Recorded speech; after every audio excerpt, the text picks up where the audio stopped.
It's episode 279 of View from 202. And our long national nightmare is over. We are back. And, you know, they grow up so fast, you know. Since the last time we recorded, our local hero, icon of the show, Doug, has really reached the big leagues now. I like to think that we were there on the ground level, you know, spotting the talented Doug Emhoff and his football manager career saves. But now, you know, sometimes if you love something, you got to let it go. So how are you guys feeling about the last month of world news? Most importantly, Doug's promotion to the bigs. Oh, I hate that. You know, everybody thinks they're a Doug Emhoff fan now. Name his last 10 albums. Yeah. Like, seriously. No, I'm not buying this idea that you were, you know, a Doug Emhoff stan from day one. You weren't. I didn't see you there. The good thing about having a podcast is that we have the receipts. Exactly. I don't know when. It's you true. know? We can point to episode 65 for when we first brought this up. I, for one, don't appreciate the gatekeeping in the community. You know, I think being the second man means being everyone's man. So you don't think we should be gatekeeping the way we are? No, I think being aspirational in this sense is, you know, a good thing to share. It spreads joy, you know. Sure. I just want credit, you know, for being right. For being Yeah, ahead no, of the curve, like you know? we should be the ones in like the cabinet for that, whatever that needs a cabinet for position. Sure. Being the first man. Well, you Gentleman. know, a lot has changed since the last time we recorded, but not much has changed with Red Bull in New York, thankfully. So shouldn't be too hard to recap this. You know the scope here. Yeah. It's been about a month since we recorded. There's been 3 league games, and then we've had our little summer break. The Cup for Leagues has progressed, and we're in the middle of that. We're lull not right now. Well, yeah, we're not in the Leagues Cup anymore, but the rest of the country is in Leagues Cup mania. Yeah. The Copa de Liga. Yeah. In the time that since we last recorded, the Summer Olympics has begun and ended. So We went to Paris. just imagine that this, you know, we were recording like a week ago and we have some really good riffs about ray gun and, you know, the epic looking shooter people, and everything else that happened in the Olympics. I have a full air rifle kit now following the Olympics, obviously. You didn't already have that? No, I only had the pistol, 100 yard, 50 yard, whatever. You had all the like the apparel though. Yeah. Just not an actual gun. Right. For every you have just every nation's uniform. Yeah. Like except the Turkish guys. All 200s. Yeah.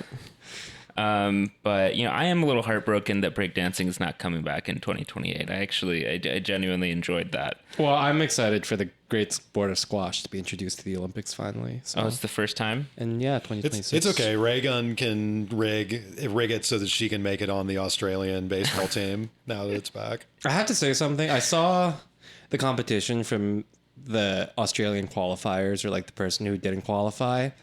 Australia probably just not that good at breakdancing. Yeah, I gotta say that post accusing her of corruption or other just seemed like it seemed far-fetched from the guy. I can't imagine that there's a big enough breakdancing scene in Australia that like the professor of breakdancing would not be like One the of the highest top chieftain. Right. So. Also, it has to be like the breakdancing population that like can take a month off work and just like go to France, you know, and not really get paid. So, you know, I think Ray Gun kind of rules. I think I was into it. I think it was a good bit of camp. I think whatever article she's going to write about it is probably going to be very annoying. And I won't read it. It's not my problem. I don't have to review, you know, cultural studies research. But as in terms of performance, I think it's exactly what we needed. A little bit of just going out there and having a good college try. Which leads me to the New York Red Bulls, I guess. So yeah, and the last time we spoke, I mean, I guess I should say as well that like by this point, I think the listenership has probably intuited that this is no longer really a weekly Red Bulls podcast. You know, I think times shift, and the way that it makes sense to cover the team shifts with it. I think right now it's just making more sense to let at least one or two games, or 2 or 3 games happen before commenting on the team. When we started this podcast, it was sort of while we were in a weekly Shield hunt every week from 2016 till, about the 2018 and to some COVID, extent 2019 seasons, when, we weren't playing that well, but the expectation and hope was that we would. And that, I think, it allowed itself really for like a granular week by week tackling of like what the games were like, what the lineups were like, what the other teams in the league were like.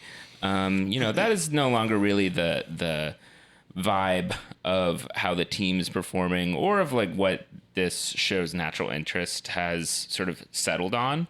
I think one part of it is the league just sort of growing and bloating and making it harder to have a concrete sense of like who the competition and what the stakes are.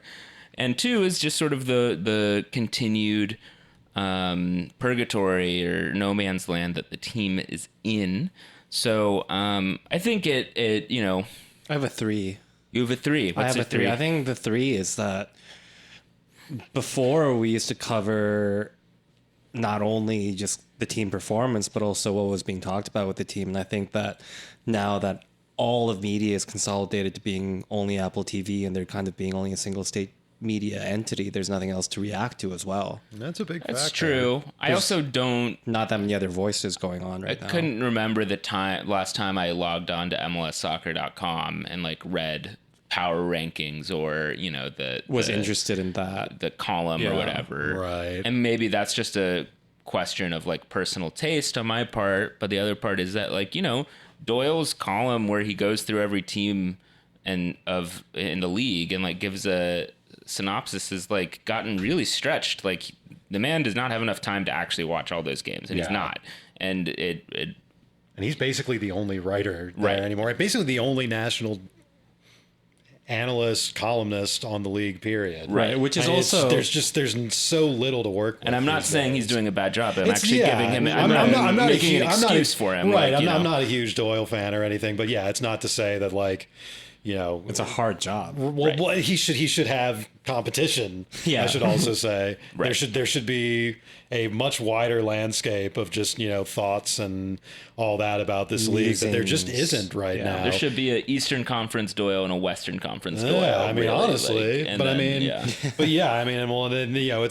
it's not fully because of the Apple thing. I think there's been a lot of kind of phenomena sort of colliding to create this sort of situation. But yeah, Peaches, you're right. I mean, that both as like a shifter of the situation and as just kind of the most obvious watershed moment for when the tone of the league really changed. Yeah, I think the Apple move is kind of part of that. Well, not just the Apple move, but SBI, or not SBI, SB Nation. Well, yeah, SB Nation, certainly. I mean, but also certainly SBI to some extent too. Well, they're still around. Yeah, well, I mean, there's just, I don't want to stretch out the media aspect of it too much. But and we can get to it later when we talk about Leagues Cup too, that I think they're, not to interrupt you, but no, totally. Something that we've talked about as well is that like the sense of like what really like what are the competitions that matter has been diluted. Right. And that's the other thing too. Yeah. Like the few national, the few media kind of drives that exist around the league are literally from in the house, right? Literally within Apple. So they're forced to pretend like Leagues Cup is a big deal. They're forced to pretend, all these different things that have no relationship to reality. And it just feels like you're watching a league where, people are, reading AI. Right. Right. And God knows we have been critical of, I think, the US Open Cup, but also like just on the way that they position it in objection, or like adjacent to that is just like, so right. There is no room for other competition. I'm not going to do the thing where the Open Cup is like the most important thing ever happened to sports, but also it's just part of like shitty. It's a symptom of it is a shitty thing to do, and just part of how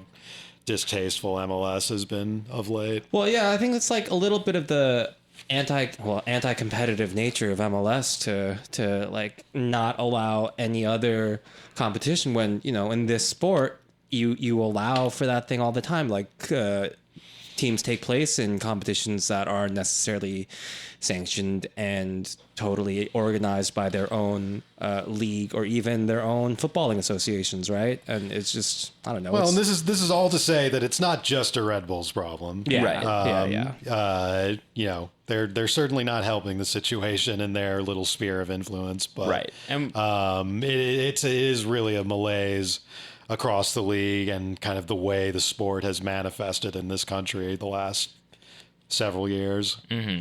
And we can get into this more when we talk about Leagues Cup later as well. But I just wanted to bring it up off the top because I think it's this latest gap between our last episode and this one, I think really hammered it home because there was a moment the week after the Colorado game, because the last game that we recorded about was the Philadelphia game on July 6th.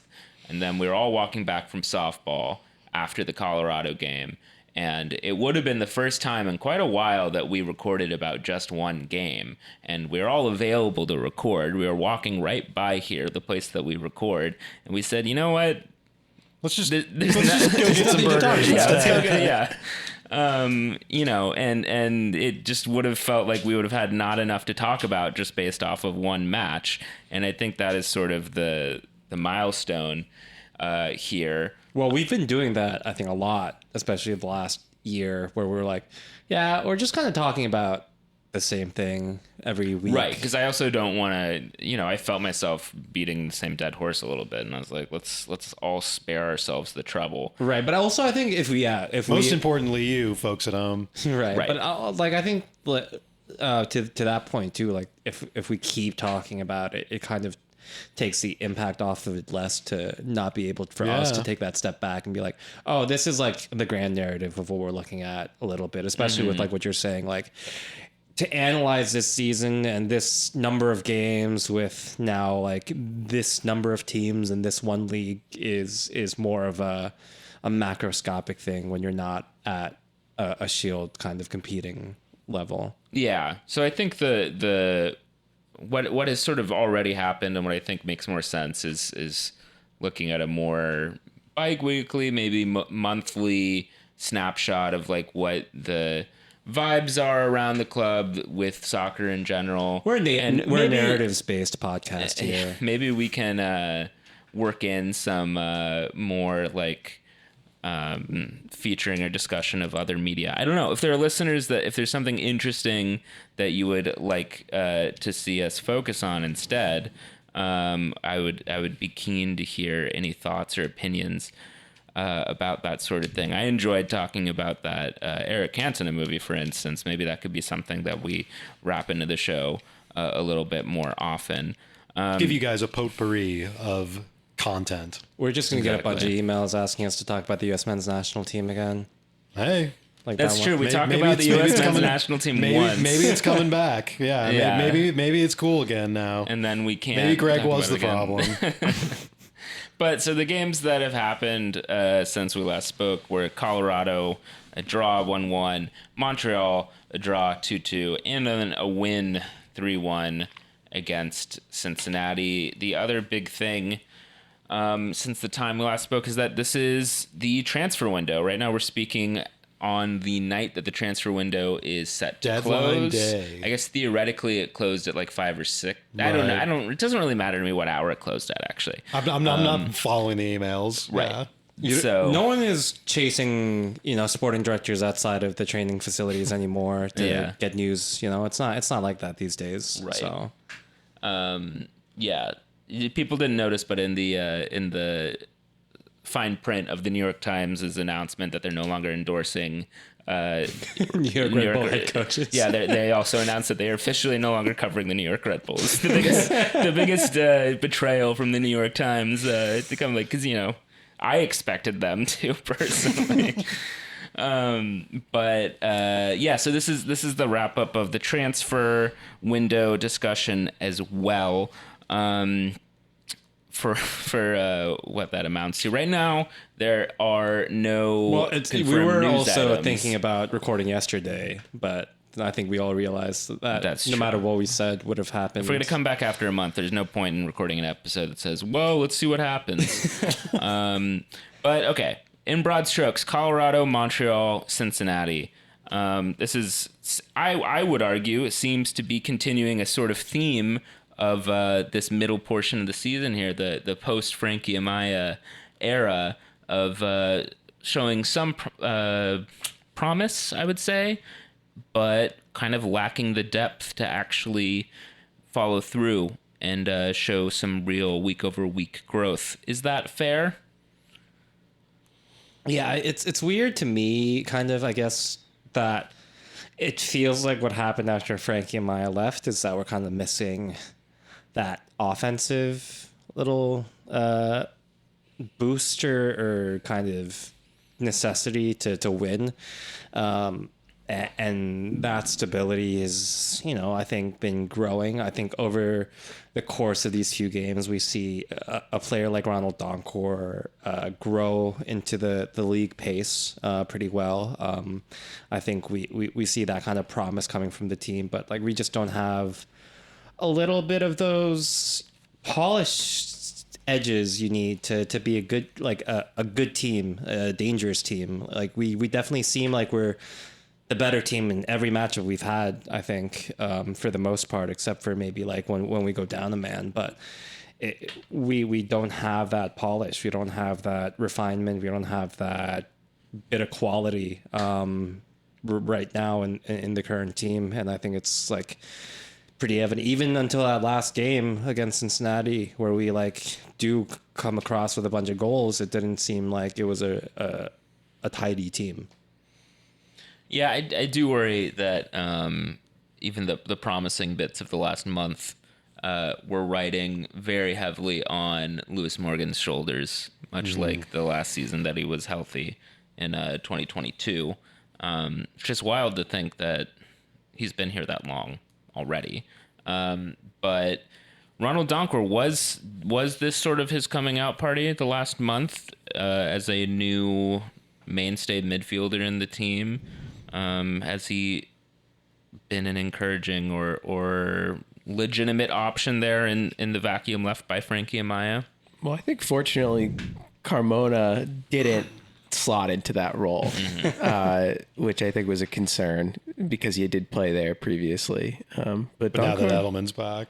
yeah. But Donkor's been serviceable. I mean, I think he's looked pretty decent, but like obviously not a permanent or a mains, part of the rotation. The only thing I think, I don't think Forsberg's been particularly great this season. He hasn't been remarkable or lived up to whatever hype that the team has been kind of putting out for the last many months. But to not have him in the lineup to kind of fill in for the vacancy in the midfield, right? Either just by playing a little deeper, I think had an impact as well. Yeah, I mean Forsberg. I mean, we've said I've said this on the show where it's just as much as the hoopla around him is pretty absurd. He is still, in a vacuum, pretty legit player at MLS level and one of the only veteran players in this team, only real leaders in this team. And, also I could kind of like what you were kind of just getting at, Sam, the only guy who can really be that sort of focal point. Because even Morgan, to the extent that he's, been the hero or whatnot, it's been on being more of a guy who's on the periphery of things and who finishes off chances and that kind of stuff, as opposed to be in the middle of everything or even kind of dropping deep, like you were just saying, Sam, sort of tactically reacting to the game. Not having a player like Forsberg is a pretty big deal. The broader take on that is that very, very risky to build your entire team around a guy like Forsberg. But putting that aside, not having him around will contribute a lot to your team being kind of disjointed when you've built the squad like this. And Donkor like, yeah, he has not been terrible. He's been able to hang in there in, MLS games, but, I think the bar should be a lot higher than that. That's not to like say, he's not ever going to be good enough or anything like that. But I think in the broad sense of, how we're feeling about the club and how, a lot of people seem to be getting restless about the club. I think, one of the, most, tips of one of the most visible tips of that iceberg right now is the fact that, you're in this season where you just put out a letter saying we're going to spend like we never have to finally make this team competitive for MLS Cup. And you're settling in the middle of that season for a month and a half or whatnot of trying out, what was Doncord, like 19, 20, just bleeding that guy in, as opposed to actually having layers and having plans in place and having redundancies. I think the fact that we were entering games with Doncor and Wickelman Carmona as the central midfield pairing does not speak to a team that is remotely equipped at the level that was very explicitly promised. So. Yeah, and I think on that note, with Forsberg in particular, it's safe to question at this point, like, were they even really actually building the team around him, or was this a transfer of convenience for Forsberg on a personal level more than anything else? Because I think the surrounding evidence does suggest that they weren't necessarily looking at this as being a year that they were really going to heavily invest in, and that Forsberg came over here because it was convenient for whatever reason, and that it worked out. And again, this is speculation, that, it worked out to bring Forsberg over here, but the rumors of, potential interest in Morgan on top of actually selling Amaya, and then sort of just dragging their feet on everything else does really not paint a picture of them building a project in this year. Yeah. And I mean, it raises more scrutiny for the decision of the non-sporting side of the club to emphasize Forsberg so much. Ideally, I think the sporting side of the operation would share some intel or information with the non-sporting side to be like, hey, maybe don't overpromise like what a big deal this is, because we're still expecting, let's not oversell this, but that does not seem to have happened because the non-sporting side of the club, as we've discussed, is sort of, really treated Forsberg as the second coming. And, he's been fine, but that has not been what this season is like. And, I think if I may offer the glass half full reading of the last month, I suppose you could say, look, the team got 5 points out of 9 from a situation where Forsberg is out. John Tolkien is at the Olympics, and we haven't been able to, or we didn't add anyone in the window. And, that's pretty good. I think there was one other thing I was thinking of, but maybe it'll come to me later. The glass half empty would be that, we're still lacking that impetus and vision that, like, this is a club that wants to compete at the top of the table for this year. And I think the Montreal result in particular also points to the kind of result that you see slip in a season that has lost its purpose and its vision, rather than one where, like, maybe in March or April, like, there's more the determination to keep the focus and actually see that out and assert yourself to get those 3 points there. I think that the squad's still in 4th place right now, and the bottom is certainly not fallen out, far from that. But you do start to see the feeling seeping in that this is just sort of a whatever season, and we'll see what we can get in the playoffs if it comes to that. Yeah, I mean that's pretty much the long and short of it. It's I think, especially maybe I'll just say the bad words here, but especially with the League's Cup exit, we are really at the point where, like you just said, Brit, the only thing really left to play for. It's a little bit better than what was it? 2 years ago, we're fighting to get a home playoff game. That was the trophy for the last Struber season, last full Struber season. It's a little bit better than that to be in fourth place and maybe trying to, luck into a playoff run as opposed to just trying to get a home game. But again, to give another piggyback on the half full version you gave, Brit. Continue to be impressed with Schwartz. I mean, he continues to kind of say a lot of the right things and, keep, the team on a certain even keel, and his promises of, expanding the tack and the buildup a bit more has been shown on the field. It hasn't always been consistent, but that's, kind of what you expect with the way, as we've discussed, the squad is built. And, it's been, reasonably impressive to keep this team, on the upper end of the table.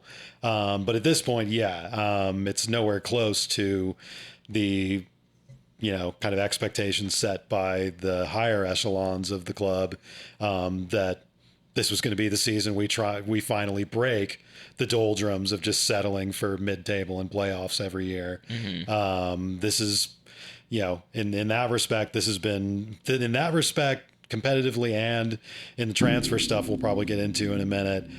This has been like the most standard RBNY season you could imagine, which, still an improvement. Still an improvement, but it's a disappointment considering where the team, could be laid all its cards out, that they were resetting everything. Yeah, like it's right now we're not even entertaining the concept of like a zone or anything because like we have a more competent coach and some quality players on the squad, but this has only served to heighten the contrast more. Mm-hmm. When we had a manager who we couldn't stand, who was just like interpersonally unpleasant and just like not a good role model for the club, I think that served as a lightning rod for interest. Now we've got a manager who seems like pretty competent and solid at his job and doing pretty well with the resources given to him, and it just magnifies that the situation of the club is sort of underwhelming. Totally. It's funny how that works, how suffering from success to some extent there. One good thing about crashing out of the Leagues Cup is that, contrary to everything that we're saying, is that Forsberg should be close to leaving the injured list by the time we play our next game. I would challenge the word crashing. I don't think anyone crashed out of the Leagues Cup. Yeah, we also especially didn't crash out of the Leagues Cup, considering the other team in the group got out with 2 draws as well, I think. Right. I mean, fundamentally, I have not looked at like the format and like, thought about like what would be a better format. It's been like a fucking month and apparently they're still just in like the quarterfinals or something. Yeah. It's so stupid. And I suppose, it does probably behoove us to revisit the Leagues Cup and why we think it's dumb to some extent. But first off, just like one issue that seems like an unforced error, like even if you accept the premise of the Leagues Cup, like, a reborn Superliga, like the decision to do 3-team groups, extremely strange to me, where like it led to the situation where we just got 2 draws and you have these penalty things. And then it doesn't even feel like a huge failure that we dropped out. In like a 4-team group, if you draw every game, like, that is kind of underwhelming. We got 2 draws against team like, it's Toronto and Pachuca, like, and no one even seems bothered to pretend like it's a huge disaster, like even among our fan base or other fan bases. Everyone seems kind of blasé about it.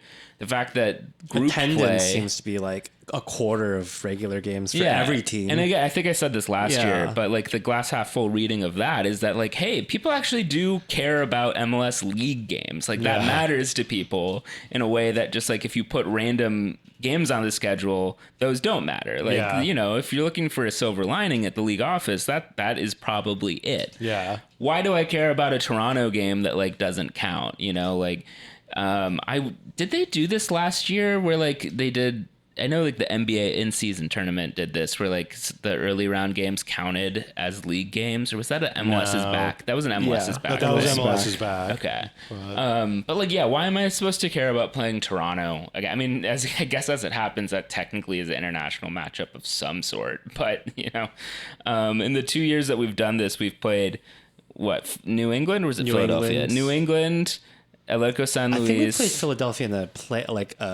knockout Pachuca round. and Toronto. Like, am I supposed to be excited about these things? I don't know. Well, and the 2 game groups, 3 team groups, and then you only get 2 games. Yeah. It's just such an odd rhythm, Right? And it's like you can't really tell after the first game like where you really stand and what the stakes are, and you know that's snowball that into just the entire setup of the tournament and how counterintuitive it is. It's just like, And the math works out and sorry, I'm not going to put into the effort to learn about it and make it condition myself for it to be normal. No, fuck that. I already have enough on my plate. They should find a way where they should try to maximize the international matchups as much as possible from the outset. I don't know how Superliga did that, but like if they're going to keep doing this, which I don't know if they are after how poorly it's going right now, but if they're going to keep doing this, they should find a way so that like whatever the group stage is or like the earliest rounds are only international matches. And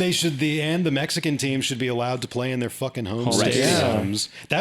I would be up for that if RBNY had to go play in Pachuca or something. I might actually get up for that. But when they're just having all the games in the US, it just feels like fucking international. It feels like international Champions Cup. How do they even select teams to qualify? I don't Is know. it like that's the other part? That's the other thing, yeah. Because like if it were the top, 10 teams or top like 8 teams in each league, and then it was just like, or if they made it into like a Europa League for the CONCACAF Champions League or something, all teams just below that. And it's like a knockoff CONCACAF where you just have like two teams from each league in a group of 4, and you just have 4 groups, and then just do it that way. There's more interest, more desire to just like check it out, but like this is just, it feels like there's no rhyme or reason. Feels like everyone qualified. Our group was especially the case study for how stupid the math was in terms of having 3 team groups and immediate penalty kicks, because it led to the scenario where that last game in our group didn't matter for anything, regardless of who won or lost.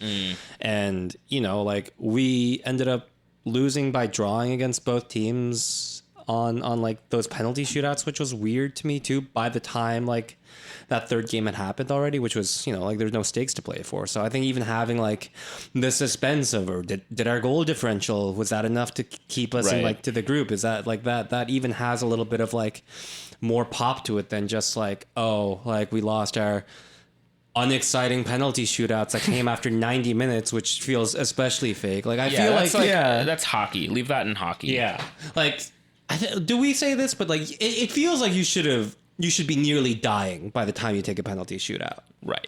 It should be like last resort. You should be like on fumes. Like there should not be penalties in the group stage either. That it also just it does make it feel like those summer friendlies where like sometime like at the Emirates Cup or whatever, they'll just like add in a penalty shootout for like fun or something. It makes it feel like that.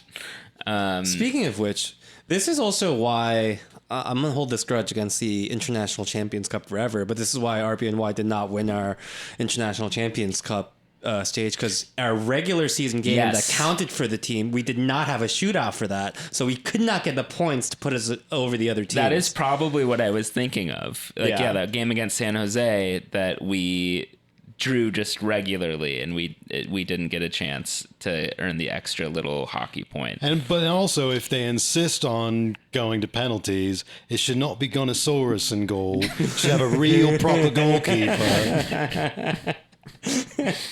I mean, even if it's just the kids. They know. They're not silly. They know. But yeah, Leagues Cup, I'm over it. The Cup for Leagues, Copa de Liga. Yeah, but and it does feel like we're certainly not alone in this circumstance. And I think speaking to the Malays around the club, it also feels like we're not alone in this. But I think that's another contributing factor to the things we listed at the very top of the podcast about why it's harder to talk about this team on a week-to-week basis, is that I can only guess what the discourse is about the team, because so much of the discourse is siloed away in like that Discord server that the team set up. Like there's less chatter on Twitter. And this is another example of something that is not limited to the Red Bulls or even soccer, like just the general move from like more public facing forums to Discord servers. Like, sorry, but I'm not in that Discord server, and like, sorry, like it just does not seem like a useful use of my time to be in there. I think plenty good at wasting my attention span and time on the digital tools I have already. Like, you know, I think everyone in that Discord server would say the same to you, to be honest, that it's not like worth... the clips of it I see, I'm like, I don't think I'm missing anything here, you know? Well, I mean, that's also, I think that's just the death of Twitter as a platform in general as well. But yeah, that's true. Yeah.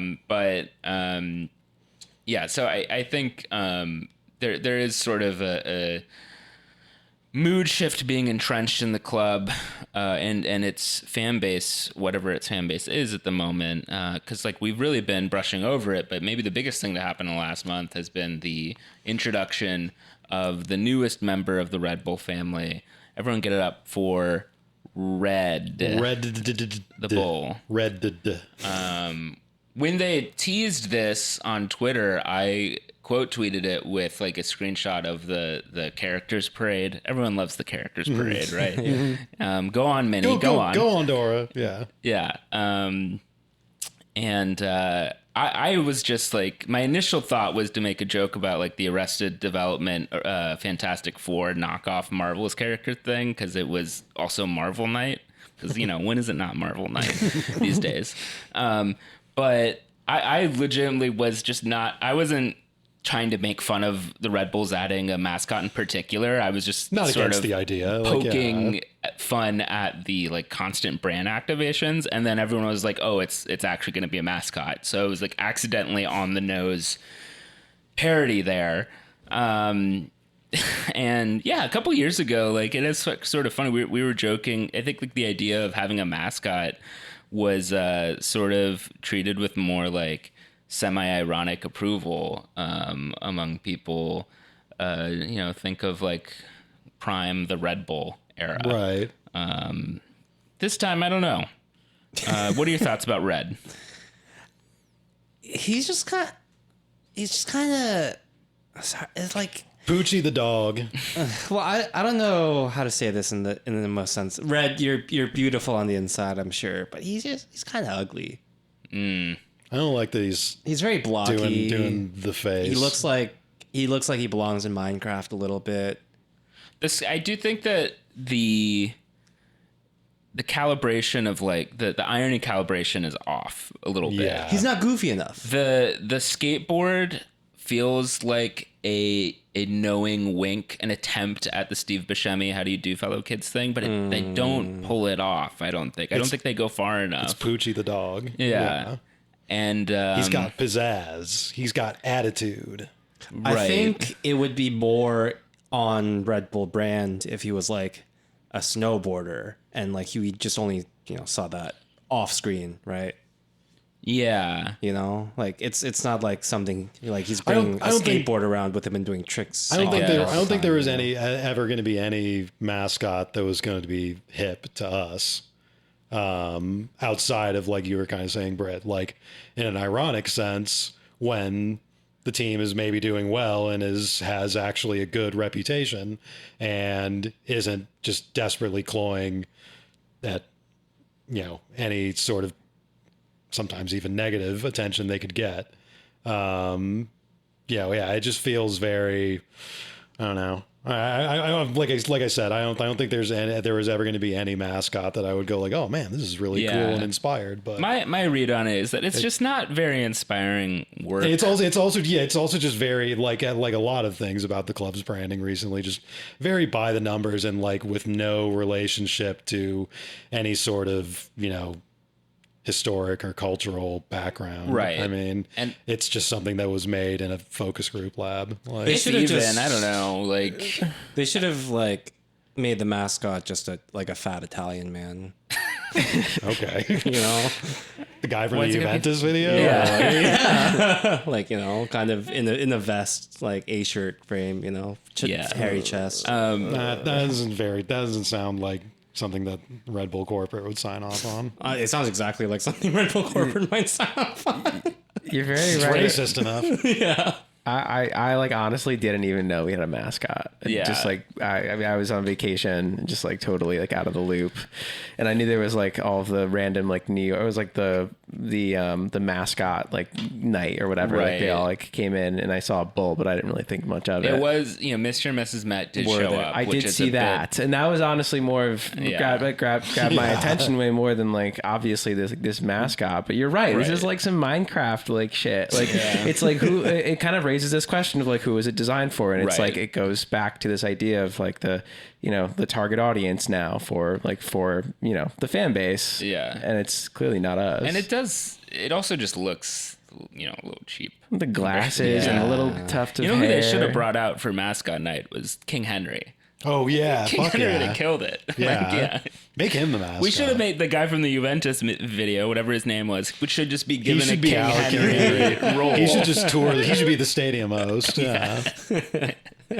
Just like constantly screwing up the bits and blaming it on the PA guy. announcer, yeah. Like that's It's a good bit. yeah, that is a good bit. If you're gonna go minor league baseball, actually go like spend an afternoon at one of the minor league baseball teams and learn how it's done. You know, but I do think. I mean, it also felt relevant to me that like half of the mascots there on the mascot night were from like, I don't know, fairly small New Jersey schools. It was like Seton Hall and shit. Like This yeah. was one of the bigger ones, I think. Like, yeah, and you know, it's like, all right, we're not really escaping the allegations here. I mean, there was that Also one say photo. there aren't really like mascots for the New York teams, really. No. Well, I think Yeah. I think you were just segueing Brit into maybe a little bit Well, of a, yeah. I actually forgot that Leipzig was here, and which again is a baffling decision that I think again points to more the idea that just like the people who are doing the work, it's just not very good work. Like I don't think there's a lot of thought and malevolence or like inspiration, like yeah. scheming going on. I think it's just not very good work. And because like who thought that Leipzig playing Aston Villa would be like relevant or interesting thing to spend $50 on to go Yeah. see, Dave you know, Harrison, like. apparently. But there was that photo that they posted of a couple of the team players just like in the empty stands watching Leipzig, and they're like, "Oh, here to see, you know, Red Bull for Red Bull or something." And it struck me that I was like, "Oh, I know what this is reminding me of. Is that the whole club is reminding me of like they're the athletics department at a like." Small Division 1 school or maybe like a big Division 2 school where like the athletics program is like decently funded, but like it's not a prestigious athletics program. Like there are no national championships. This is Eastern Michigan. Yeah, it's like actually like all the athletes are like respected on campus because everyone acknowledges like it's actually pretty impressive to get this far as an athlete. Like the field house is kind of nice, you know, like everyone like kind of like pays, you know, homage. They have glossy brochures, like they're a Right. big pro team and stuff. But like, you know, the pep rally for like the game is not that big a deal. Like Yeah. everyone's not really into it. It's like this is what Red Bull New York feels like right now. It's Yeah. like oh, this is like a small D1 school where everyone's polite about not the even athletics. like the players and staff are under the impression that like Right. any of this really matters that much outside of their own individual Yeah, paths. everyone's Like, vaguely professional. Everything's kind of like vaguely well funded for the most part, but everyone's sort of just going through the motions. And it's like, it's something that like when you're 35 or 40, you're going to be like, isn't it kind of neat that I played sports this late into my life? You know, like that was fun, which, you know, a lot more pro sports is like that than we realize, to be fair.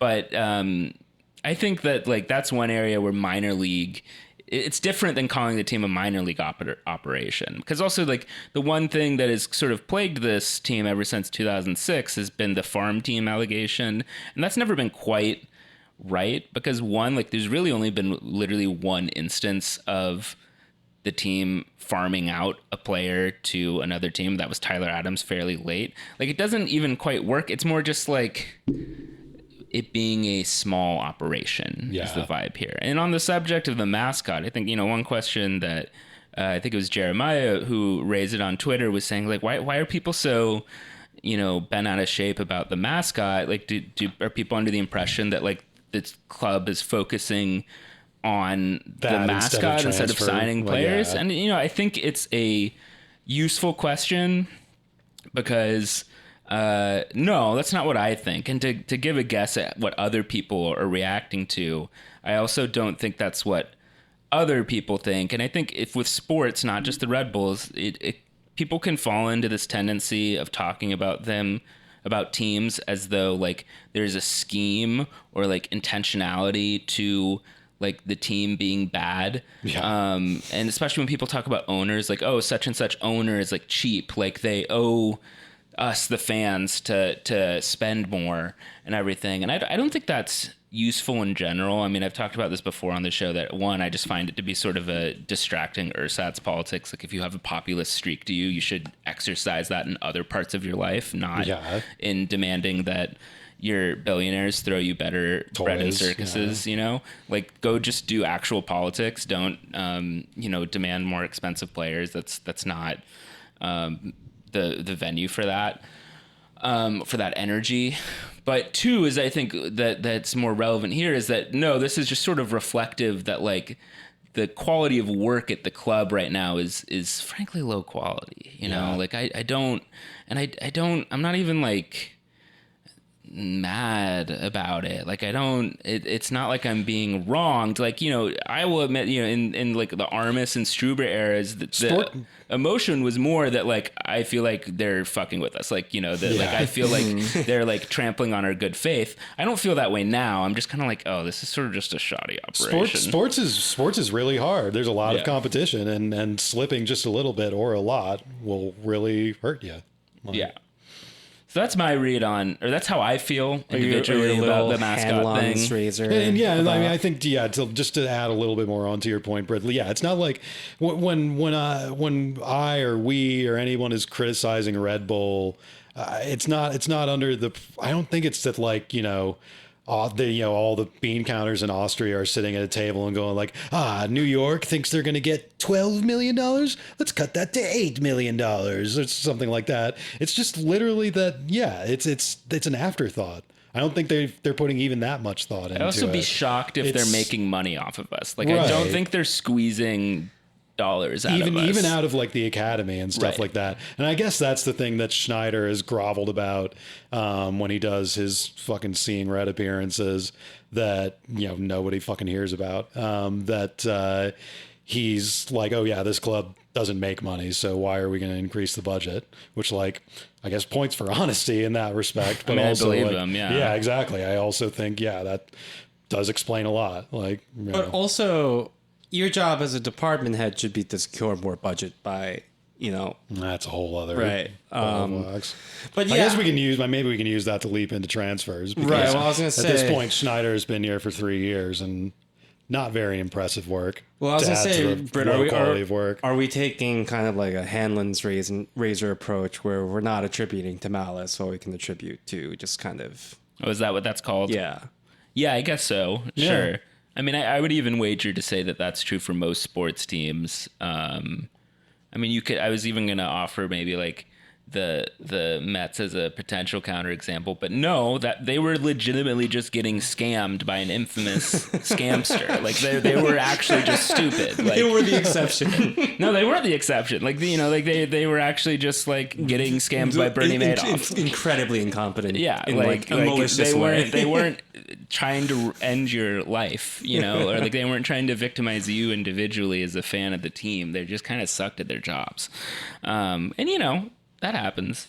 But I think maybe to the question of transfers, then I think that also feeds the vibe that we're getting about transfers for this transfer window, but also previous transfer windows, is that like there's the question of like, oh, why don't they spend more? Like, you know, why aren't they filling their DP spots? And then there's a question of like, operationally, why is this so hard?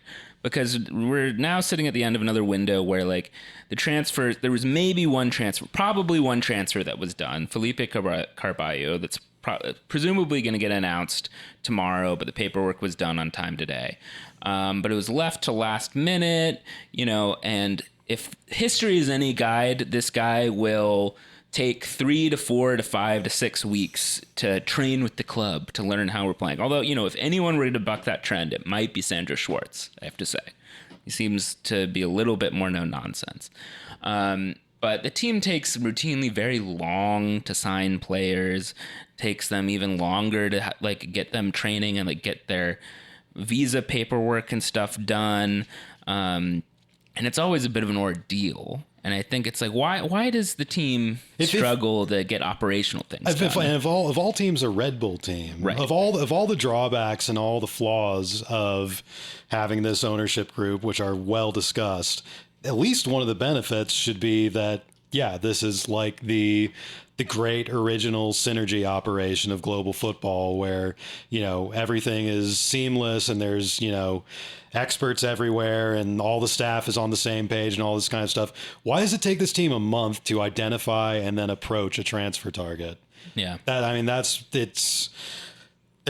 It seems like there hasn't been much rumors and discussions over the course of this summer because there wasn't that much activity going on. It seems like they spent a month going after this Swedish guy in Poland and that didn't work out. They spent like a month going after, sorry if I'm pronouncing it wrong, but Jean-Philippe Bamin, the Ivorian international who had played for Schwartz years ago, but has been in injury hell ever since then. It took him a month to identify and then approach him and then have him fail his medical.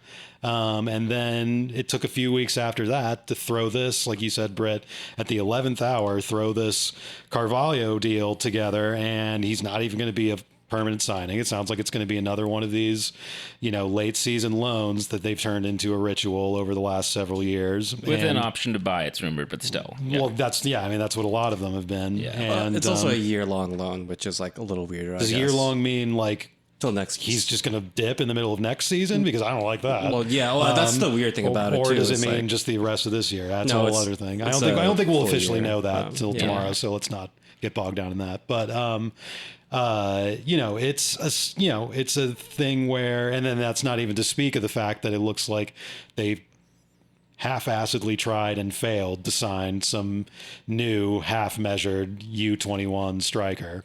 Yeah.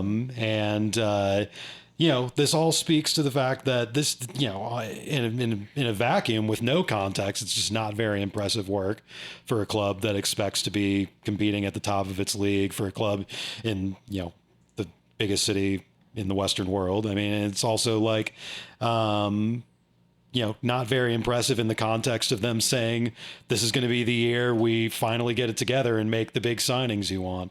And that also spins off into what we were just talking about earlier in the episode about how the continued confusion of just like, was this the year we're competing for MLS Cup finally, or was this actually a reset year? And there being no real clear messaging on that. It is strange that they ever made that statement last year of like overspend. I don't think they needed to make that statement. No. Like they really went out of their way to do it. And it's even more confusing now that it doesn't seem like they particularly are motivated by season tickets anyway. Like this go-to sort of cynical assumption for not only this team but all teams is like, oh, they circulate rumors when it's season ticket renewal time. That doesn't seem to be the motivation or calculus there. After season ticket. I'm still surprised how easy it was for me to cancel my season ticket. I mean, maybe it's thanks to Joe Biden's FTC regulations. You know, respect where credit's due. But you know, like it doesn't really seem like that's kind of the goal. I mean, also, it's worth mentioning that like last week they ran a promotion that was like a contest to win 20 free tickets. Like, 20? Yeah. I legitimately don't think I know 20 people I could give those tickets away to. But 20. Like Cork, I agree with literally everything you said, down to all kind of like the expectations that this club is setting. But, you know, me being kind of realistic in my own head and my own personal expectations, I think it's a sign of how maybe down bad I am, where I'm like, oh, they're actually like going to try to make an emergency signing instead of just like going on with the season as though they don't need to do anything. You know, they're at least even putting in the effort to like get a guy who's a warm body to play. My interpretation of that is that, you know, if they're just throwing this at the 11th hour to save face and say, hey, we made a transfer, shut up, you peons. That's more pandering, like the freaking letter is. Well, I was gonna say, I'm at the especially point, if he's a guy, he's not even going to be a permanent signing. I'm at the point where if they're alluding to the idea of there even being a plan, that seems like more effort than I was expecting, you know? It is sort of funny though, especially to the whole money speculation side of it, that like I am surprised that they would put in the effort to even sort of like show some sort of appeasement of like, oh, we got a guy, but like also potentially commit $3.5 million to that. I mean, it's, you know, part of the continuing trend where like they really did pay $5 million for what's his name? Belgian guy. Oh yeah, that guy. His name is genuinely escaping Name some of the older Red Bulls fans might remember. Free. Like they paid $5 million for him. Yeah. That guy. Van Zer, I almost said Vanderveer, but like they did spend $5 million on him, which is like a weird amount of. It's like such a uncanny in between. Where like, okay, you like actually like spent some real money in here, but also seem to have spent zero time thinking about it. And the Bogash, the Victor Bogash rumor, which is the Polish striker that you mentioned, also caught my attention for this because it was for $2 million. A 20-year-old guy, fits the exact same profile that I've been sort of befuddled about with Elias Manuel, and you know, to some extent, like Van Zer himself, where like we're spending like non-trivial amounts of money that isn't like winning over the people who are salivating and demanding DPs, but it is also like unclear if we're really buying the guy to be our striker or not. Like it is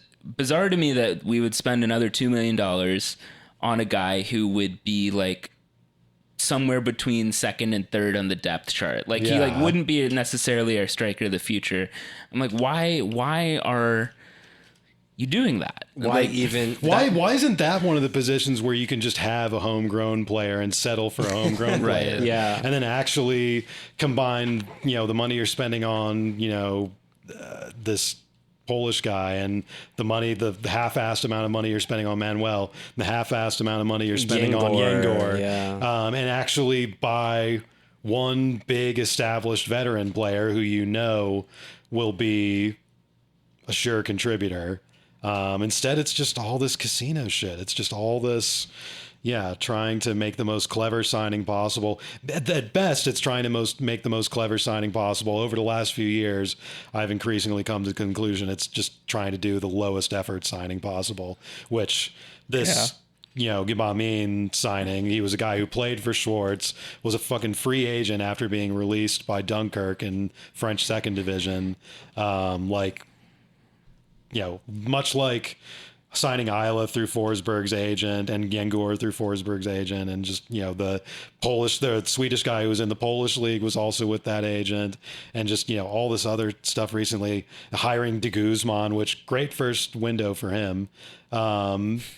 I've said this, this has become like pretty clear since, you know, all the, you know, shit about that letter and promising all the great stuff. I don't think the team's actually even bothering to do real recruitment and searching. No, I think they're just, you know, asking whoever they know a couple of degrees down the line to either recommend somebody or just bring themselves on board. Like, it's different, like, flavors of Hamlet at the wheel. Yeah. Which I honestly kind of missed this transfer window. Just like some random, just like archive Red Bull player. Like, Derek Etienne. Like, I feel like that would be like a Hamlet at the wheel signing like this window. If you're just gonna have like kind of a like incompetent guy, at the top of your club. At least have it be like an MLS institution like Dennis Hamlet, quite honestly, rather than have these Germans parachuting in to like, jerk off and,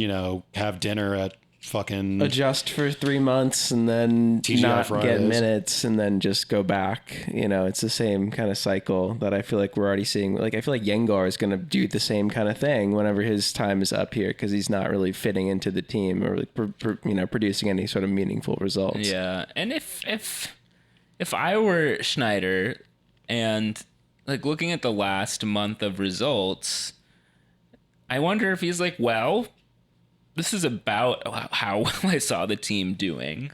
5 points out of 9 in a 3-game stretch. That's pretty good. Do I need to sign anyone? I don't know if I do. Like, maybe that's part of his calculus. I mean, it's been refreshing compared to what Struber was going off on about every week. But just that, I mean, I think some of it is him being a company man, certainly, and, probably just blatantly or just simply more professional than Struber was, more experienced. But also Schwartz has been careful to say, like, yeah, I mean, just signing new toys doesn't solve all your problems, and it's not always just a simple matter of just changing personnel to fix a team. So I mean, I credit to him for that, but also I guess it's magnanimous of him to be doing that when the squad is thinner and more disjointed than it ever was under Crybaby Struber. Yeah, well, I think maybe timing wise, at least this season, my personal expectation is that the depth issue will seem less like an issue once like Stroud comes back or like Forsberg comes back, and that like maybe by the time the end of the season comes around, it'll be like a new signing, not like that, but like, or maybe Ngoma comes back, maybe God, right, but like I do think please don't ever do that again. It's 2024. Please, even if you were just doing it don't ever pretend like Ngoma is like a relevant factor in this right. team. But I do think that like that's haram. Yeah, I'm joking. I know what you I'm mean, joking, but like, I'm also just like, please don't. That has no relationship with reality. But the idea that Ngoma coming back is some sort of thing that should be factoring into anything. I think that Ngoma was any sort of like phenomenon for this club, just ridiculous. Ultimately, like, by the end, I think I'm not singling you right. out, Right. I think ultimately by the end of the season, the way the squad will look a little bit healthier maybe than it will in this moment in time, and then like maybe these like, and I'm saying this because I want to set expectations that maybe these issues might be papered over and be like looked at, and like these foundational issues that we're pointing to right now that are easily get into with 1 or 2 injuries are like an issue that could become like a short-term memory thing, and that like level setting now, like we do have a very weak foundational roster, and like we're clearly missing key pieces, I think.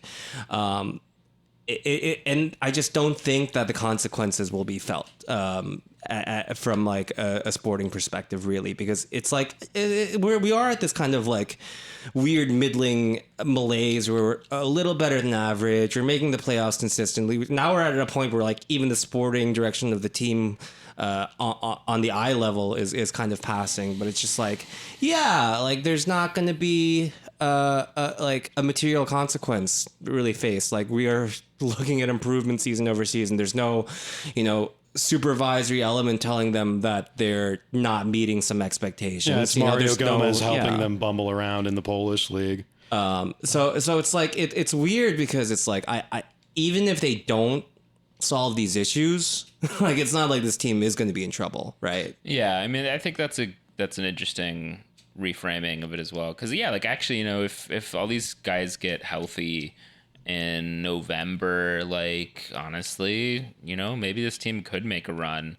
I don't think I would be very exhilarated by that right now, because I think it hits on another theme we've talked about over the years, which is like, is the thrill and passion of like following a soccer team, sort of the sense of like following something over the course of a season and having a sense of continual progression and like following a campaign, or is it, the playoff rush at the end and just whether or not you get a trophy. I think the league in general has sort of lost the sense of the former. And then, as we've complained about, like the messy stuff has made it very explicit where the league is now explicitly saying basically games don't really matter. Like if the guy's not there, was it Vancouver or Chicago or somebody It's been several teams offered like refunds, like an insurance like package, cutesy insurance package. If Messi didn't play, you'd get like a voucher or something. Tremendous discounting of like the idea. But again, glass half full, Leagues Cup, people not caring about it does suggest people do care about the league games. Maybe it's not totally lost. If people want to try to right the ship.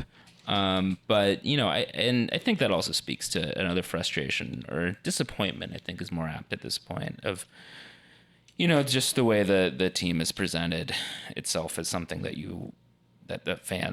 how fans should relate to it this year, which is, just like the game day experience, yada, yada. I'll just say again on this theme that like my mood going to the last couple games has been like, oh, I don't, this is not for me anymore. And I want to specify that like, sometimes when people say that sort of thing, they're talking about like, oh, I don't feel welcome here, like in a way that like something is hostile to them. I don't mean like that. I don't mean that I feel unwelcome and that like I feel unsafe or something like that. I mean much more like, oh, like I'm not the intended person to be here. It feels like, the way I put it earlier was that it feels like I misread a party invitation and that I've showed up to my friend's party thinking it was his birthday party, but it was actually his 10-year-old kid's birthday party. And I'm welcome to be there. It's not weird that I'm there, but this is a kid's birthday party and I'm going to stay for 30 minutes, say nice to see you, and then head out because this is ultimately not an event for an adult. That's what going to Red Bull Arena is like now, except, also you have to wait 40 minutes to catch the train. And it feels like an all-day adventure. It honestly feels like I'm like taking a day trip if I go now. That's where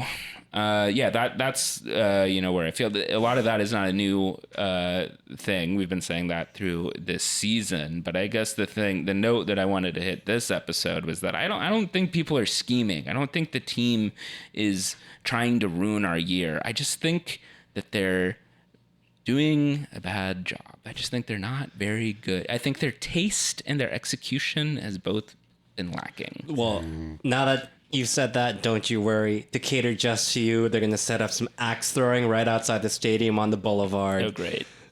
No, we're going to have a Yimby happy hour led by Tesho Akindele at the club, the Audi Club or whatever. But the Audi Club is going to become the Acela Club, actually, instead. I would go to that, actually. Yeah, I would. Maybe we should invite Tesho on. Just talk name cities for 30 minutes. Yeah. St. Paul. Speaking of naming cities, when are the next games, and when do we think we'll visit with you, the audience, again? See you guys in September. We got Charlotte coming up this next weekend, August 24th. Mm-hmm. So we won't be back with you before then, but Charlotte, Philadelphia, then SKC. Looks like only one game a week.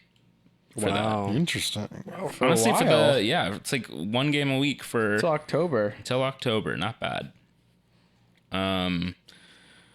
Again, we're running in, except for SKC, it just feels like we're playing Charlotte and Philadelphia every week somehow. Mm-hmm. Yeah. And I don't know how that keeps happening, but yeah.